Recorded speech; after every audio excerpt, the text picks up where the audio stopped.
Assalamualaikum warahmatullahi wabarakatuh. Perkenalkan, nama saya Rizal Wijaya dari Akuntansi 23A.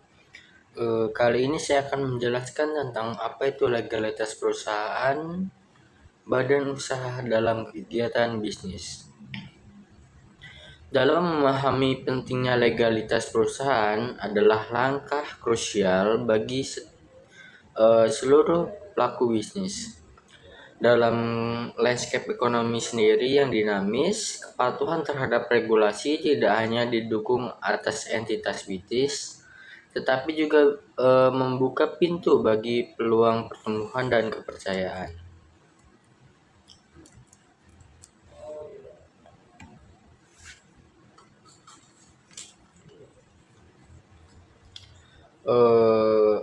Mengapa legalitas dalam perusahaan itu penting? Yang pertama adalah perlindungan hukum.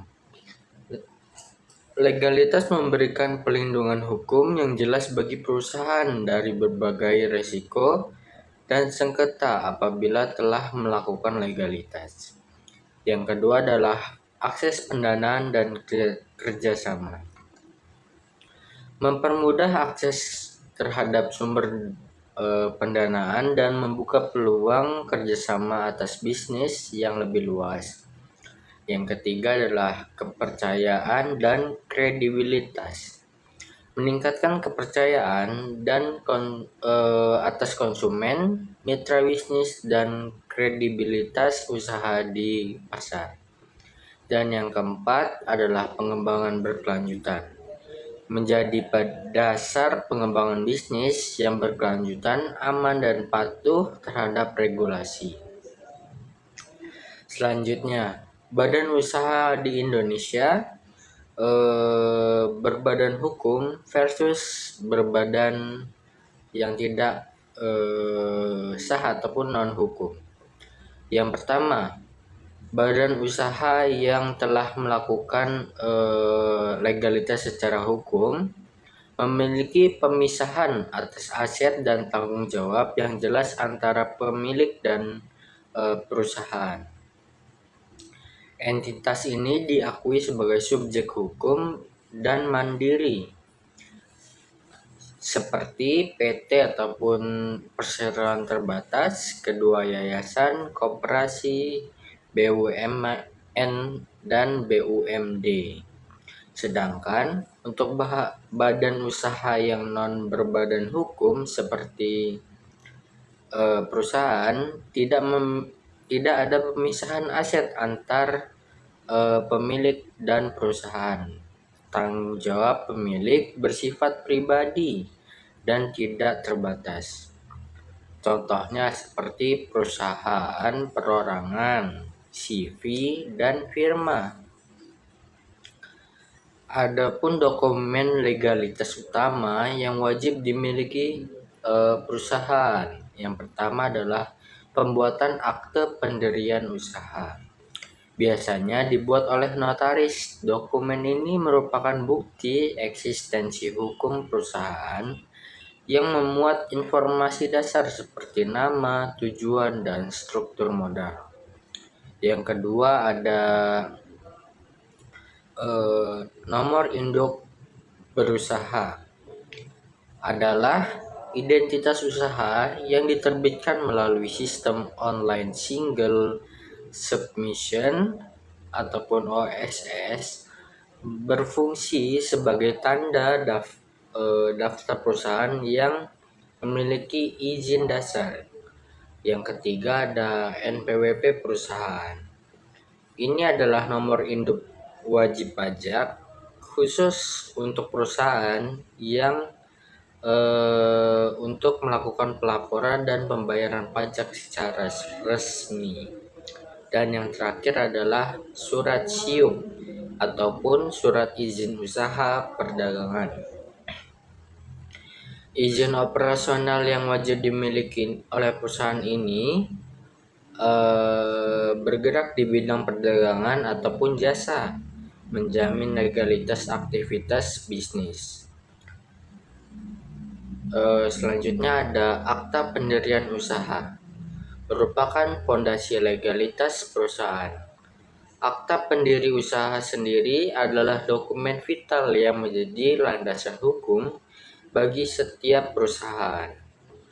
Dibuat di hadapan notaris, akta ini merinci berbagai informasi penting mengenai entitas bisnis termasuk yang pertama adalah nama perusahaan merupakan identitas resmi yang akan digunakan yang membedakannya dengan entitas lain.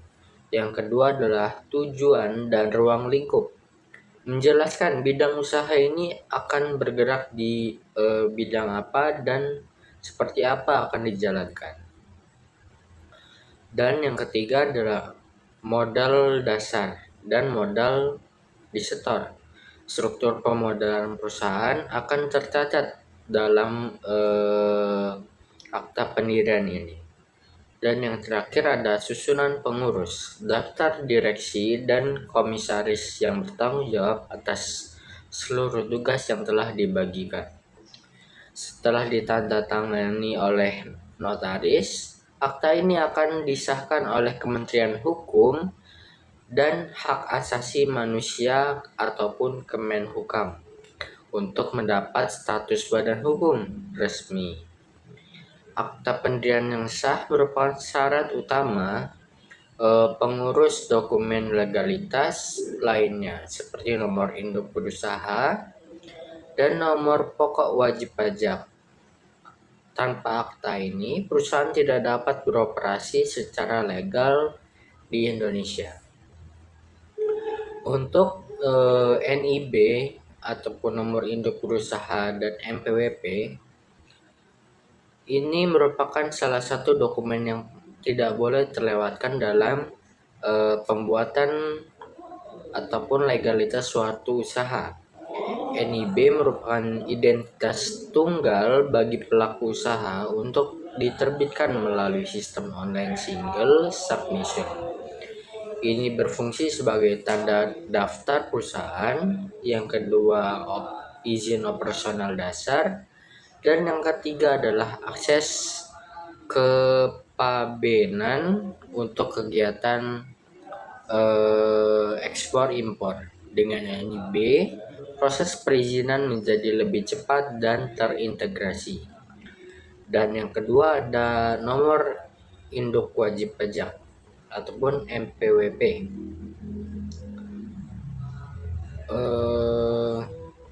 Perusahaan ini harus membuat NPWP untuk identitas perpajakan resmi yang wajib dimiliki oleh setiap badan usaha yang ada di Indonesia.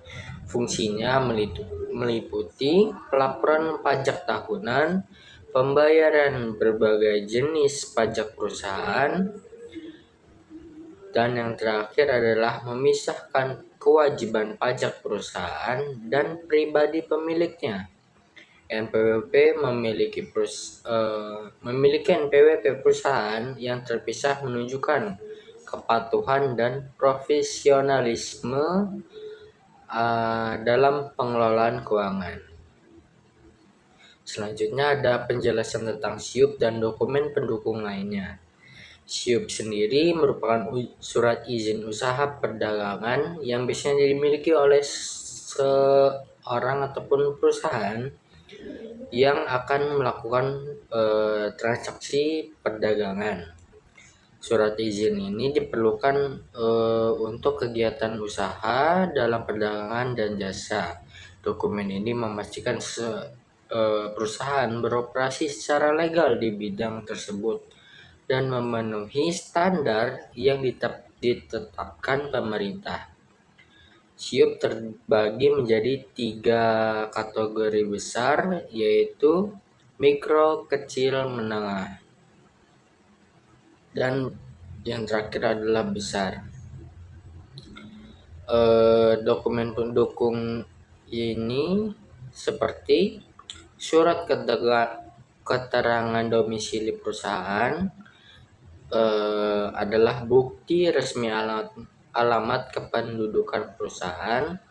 Yang kedua ada tanda daftar perusahaan, seperti pencatatan resmi perusahaan di kantor pendaftaran perusahaan pemerintah daerah. Dan yang terakhir adalah izin khusus sesuai bidang usaha. Beberapa sektor mungkin membutuhkan izin tambahan seperti izin lingkungan, izin kesehatan, dan sertifikasi industri tertentu. Ini memastikan perusahaan mematuhi regulasi spesifik yang berlaku.